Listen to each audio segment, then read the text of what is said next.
हवा खे अपडेट कंदालू। अहम ख़बर आहे लाहौर जी दहशतगर्दी टोड़ अदालत शफ़क़त महमूद, हमाद अज़हर, यास्मीन राशिद समेत PTI जे 12 अॻवाणनि जा ज़मानत न थियण जोगा गिरफ़्तारी वारंट जारी करे छॾिया आहिनि। ख़बर अवां सां शेयर कयूं पिया।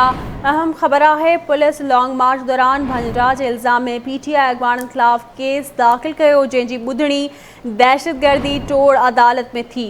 ख़बर अवां सां शेयर कयूं पिया। अहम ख़बर आहे लाहौर जी दहशतगर्दी टोड़ अदालत शफ़क़त महमूद, हमाद अज़हर, यास्मीन राशिद समेत PTI जे 12 अॻवाणनि जा ज़मानत न थियण जोगा गिरफ़्तारी वारंट जारी करे छॾिया आहिनि। अदालत जांच ऑफिसर जी दरख़्वास्त ते ज़ुबैर खान नियाज़ी, मियां महमूद रशीद, शफ़क़त महमूद, यास्मीन राशिद जा गिरफ़्तारी वारंट जारी करे आहिनि। हमाद अज़हर, एजाज़ चौधरी, मियां असलम इक़बाल, मुराद रास, यासिर गिलानी, इम्तियाज़ महमूद शेख, नदीम अब्बास ऐं अंदलीब अब्बास जा बि गिरफ़्तारी वारंट जारी करे छॾिया आहिनि। ॿिए पासे वारंट जारी थियण खां पोइ PTI अॻवाणनि उबूरी ज़मानत लाइ अदालत सां राब्तो करे वरितो आहे।